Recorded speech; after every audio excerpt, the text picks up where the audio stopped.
minutes. So let me give you a prime example of exactly what I'm talking about. Everybody say with me, I am fearfully. I am fearfully. I am wonderfully made. I am wonderfully made. My substance is on the inside of me. On the inside and of it is me. on the inside of me on the inside by of creation, by creation. and not situation. Not situation. One more time, I'm fearfully and I'm wonderfully made. Wonderfully and made. everything God has for me. Everything God has for come to me is going to come Let to me me. prove it to you from a story that you all know. Rudolph,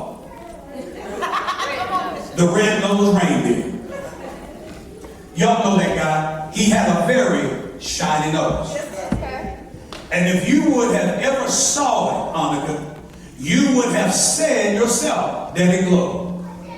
And all of the other reindeers used to laugh and call him names. True story. They used to laugh and call him names.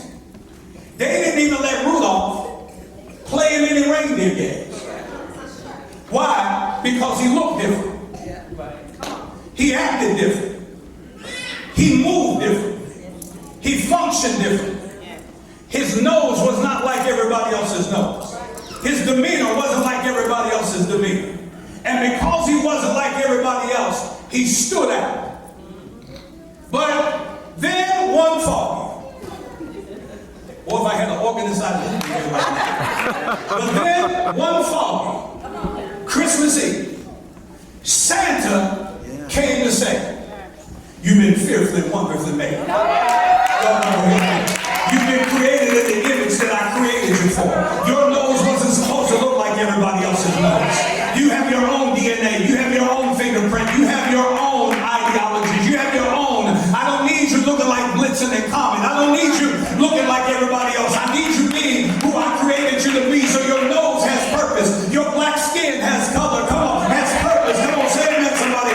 Everything that you've been through has served in some level of purpose. Santa Claus came and said, it was foggy Christmas Eve. It was dark. It was foggy. I'm telling you, God does stuff in rough times and different moments. God does things when life seems foggy and hazy and crazy. God is birthing some things, but on that foggy Christmas Eve, Santa came to say, Rudolph, with your nose so bright, why don't you come and guide my sleigh tonight? Why did he ask Rudolph to guide the sleigh? All of the other brothers thought they were more qualified to lead it, but what they didn't understand was that Rudolph was being created in a secret place. He was being created in an imperfect state, in an imperfect place, and didn't look like it, didn't blend in with everybody else. But here's the punchline. Then, how the reindeers loved him. Come on, Deacon. Come on, Deacon. Then how the reindeers loved him. As they shouted out with glee, Rudolph the red-nosed reindeer, you'll go down in history. I'm looking at a church filled with history makers right now. I said, I'm looking at a room filled with history makers. And you're a history maker. Let me tell you why you're a history maker. You're a history maker because you're created in the image and the likeness of God. And nobody can do what you do. You are uniquely and distinctively you. And you got to learn how to be proud of who you are. Everybody stand up with me. I'm out of time. Amen. But you've been fearfully and wonderfully made. And you don't have to let anybody talk you out of how God created you. That's all right. Nothing you can do about how you created. I remember it used to be a time when, you know, growing up in West Virginia, some people used to be afraid to say they were from West Virginia. And they would say, oh yeah, well I was raised in New York. I was raised in DC and all that because they were afraid. You can't do nothing about where you're from. You are from where you're from. You know, it is what it is. And you have to learn how to embrace God's faithfulness and goodness for right where you are.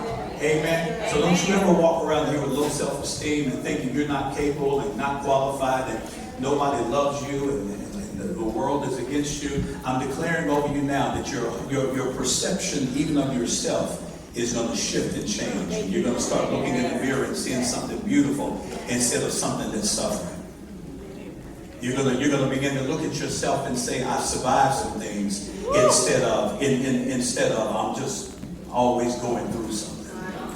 Amen. Amen. Not only, and so now I'm declaring that you're moving from a survivor to a thriver. Amen. Can anybody receive that? You're going to move from being a survivor into a thriver move.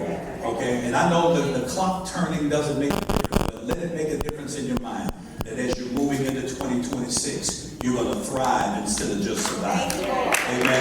I don't care who's in the White House. I don't care who's in Congress and the government and all that. We all got our opinions about all of that. Amen. But regardless of all of that, we're going to survive, we're going to thrive, and we're going to make it through every day that we've been through. Clap your hands, everybody. Give the Lord a big shout of praise. Amen.